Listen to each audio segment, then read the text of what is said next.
Okay, family, it's Tasha MamabearPrepping. Welcome to the channel. Welcome back to the channel. You already know what time it is, baby. Pull you a drink, whatever it is you're drinking while you're watching this, and let's get into it. So we're going to talk about, obviously, the elephant in the room. Everybody is talking about, Russia, Ukraine, what's going on, what's going to happen, how do you prepare? You got a lot of people that are scared. You got a lot of people that are just like, who cares? And so for us, we just prepare in this area like we would any other area, okay?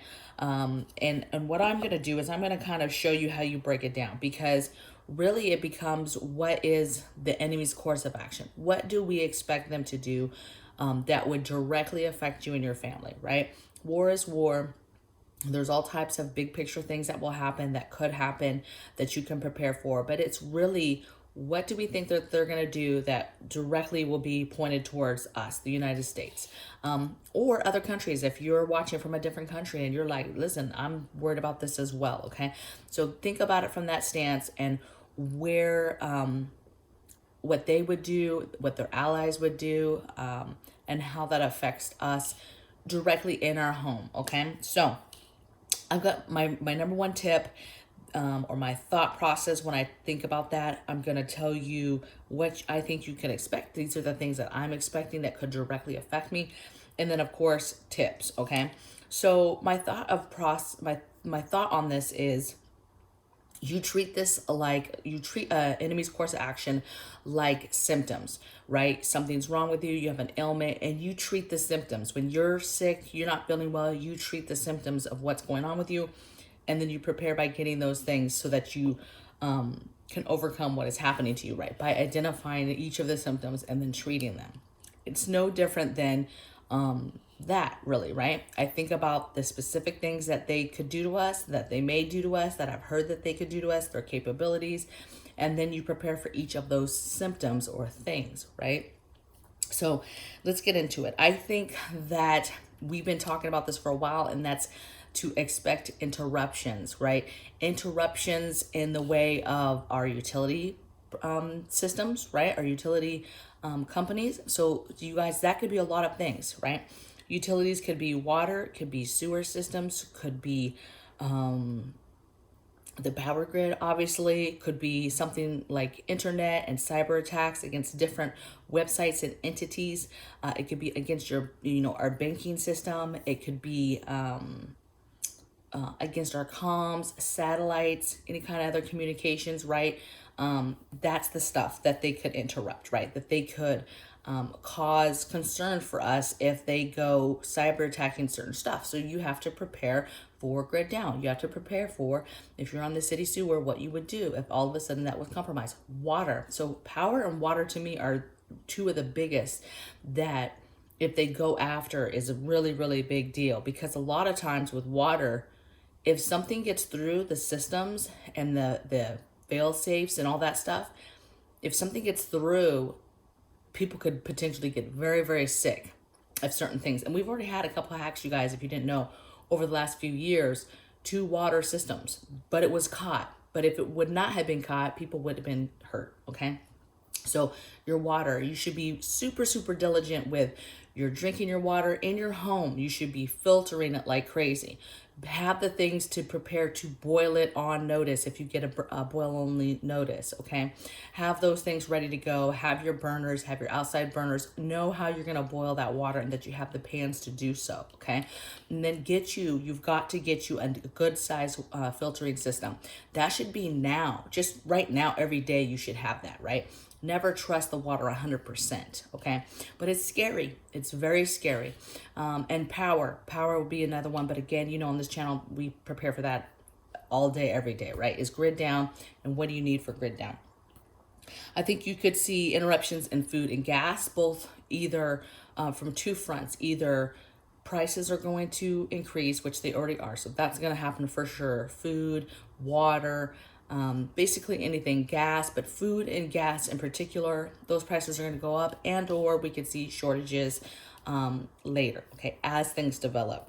So be prepared for that. Possible rationing, right? At some point, if things start to crumble, there could be limitations, rationing. If it gets real, real bad, expect that. You need to expect that if they hit us hard enough, that could come. Next thing, higher prices. Just talked a little bit about that. I think across the board, this plays into a lot of other variables. If they happen, it starts to affect these things. Imports and exports being one of them. That's my next one. Exports and imports is a huge concern of mine because when you have a world war, if this happens, you don't have to just worry about the countries that are immediately fighting. You have to worry about those countries' allies and their enemies and grudges they have amongst each other. And how does that affect imports and exports, okay? And getting supplies and getting materials and different things, right? Your supply chain is going to be affected. Our supply chain is going to continue to be affected. And there's things that you should be concerned about.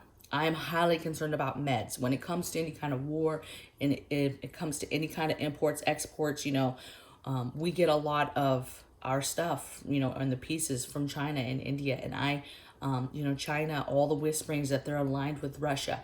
Meds is a huge piece of how I prepare for imports, exports. But if there's anything, especially if you're a business owner and you're buying from overseas or just in general, food and supplies in general, it should be a concern for you with the war and how that impacts exports and imports. And then our banking systems. Again, I alluded to that a little bit with cyber attacking, shutting down banks, shutting down things. But really, when war happens, we already have to worry about economic collapse. We already have to worry about that part of the system crumbling or collapsing. And so, stuff has been trending down in that area already. And so you just have to be concerned. You should be highly concerned with what happens if you lose your banking system, whether that's a crash, collapse of the economy, or if that is just simple cyber attacks, shutting down banks, shutting down systems, shutting down internet, where we're being attacked in a way where we can't access that stuff. We can't access our money. So tips, let's get into it. These are stuff I talk about every day, okay? Okay, when I talk about these tips too now, in the moment and nature of what's going on now, right? We have our leadership that is telling us it is imminent. At any day, they're going to attack Ukraine. Any day, right? They're really pressing that. And there's two sides to that. You have the side where, okay, we have to prepare. We have maybe so many hours, so many days. It's coming, right? So get out there and get the things. And then on the other side, it's kind of like, is it part of a bread and circuses type thing, right?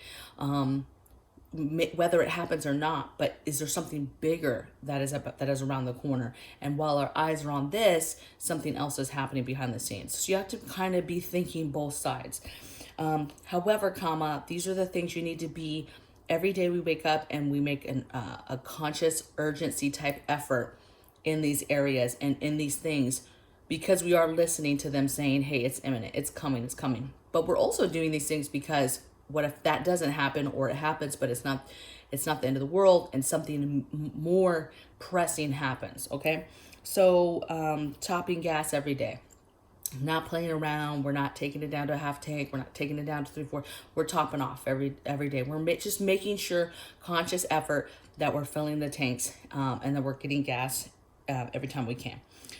Additionally, filling your gas cans, getting gas cans while you still can purchase them, and getting your gas, okay? Filling up your gas, getting that stuff. Really, it's all fuels, all your propane, all your butane, all the fuels, okay? But get your gas, okay? If you have cans, fill them up and store those, okay? Get your stabilizer in them and store them.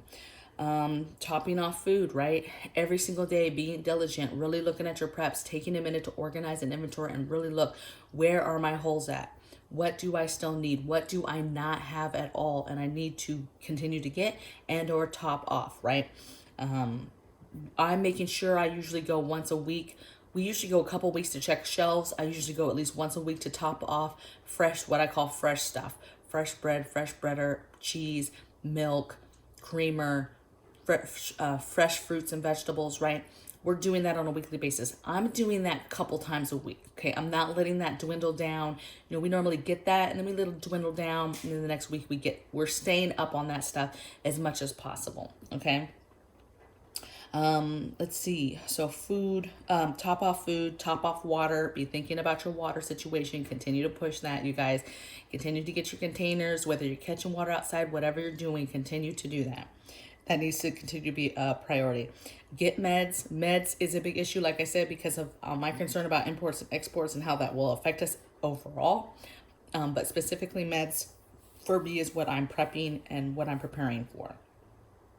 Okay, full grid down, right? Preparing for utility companies going down, preparing for grid down. Let's just go through grid down areas that you would prepare, right? You'd prepare water, food, fuels, alternate cooking, your bathroom situation, right? Your emergency toilet situation, your laundry situation, dishes, how are you going to do dishes, your hygiene, your comms, security, your area of meds and medical supplies, alternate heating, alternate cooling. Think about elderly in your home, kids, pets, and then fortification, which is different than security, okay? So those are some areas for grid down. But additionally, you should be thinking, okay, grid down, grid down. A lot of you guys do that, you do that.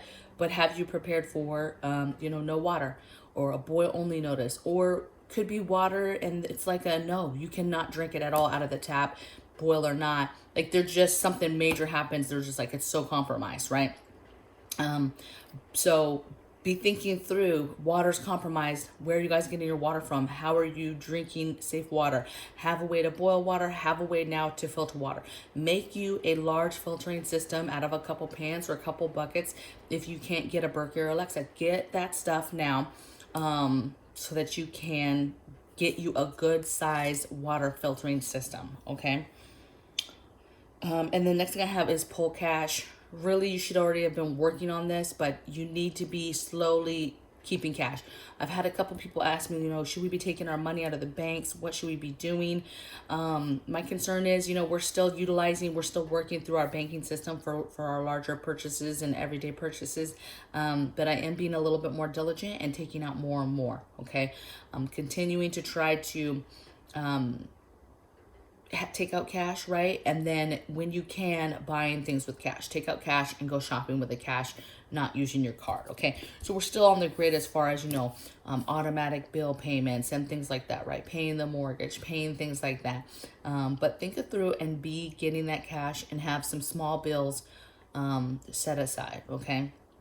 And I would probably be a little bit more diligent with it in regards to more than, hey, it's good to just have a couple $100 in your car or in your home just for emergencies. This is a little bit more, right? I want to be a little bit more cushioned should the economy collapse, should the banks collapse. Now, there's a lot of scenarios and variables that play into that, whether the dollar will even be worth anything, right? So you might do that and then things go left so bad that money is not even gonna work for you, okay? But again, I'd rather have some of my money there so that if it's not completely dead in the water as far as the value of the dollar, I'm prepared in that aspect, okay?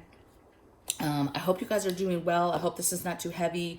I know it's Monday morning. It's raining here. It's a little dark and cloudy. We're just getting the things done. We're getting finally to the point where sewer system situation, septic is holding, you guys. We're doing good now. We're back to it. We've just had a crazy roller coaster ride with that. But I think that we are good. And now we've got a lot of the place painted and a lot of the fixes corrected. And so we're finally moving into opening boxes and unpacking stuff and really making this place a home, okay? And that means more time to spend with you guys, more time to work on the other channel and getting that up and going, and seeing the outside stuff start, okay? So, and I'm excited for that. So, I will see you guys tomorrow on the next video. Blessings from my bear cave to yours, and take care of your guys' self. Happy Monday. Bye.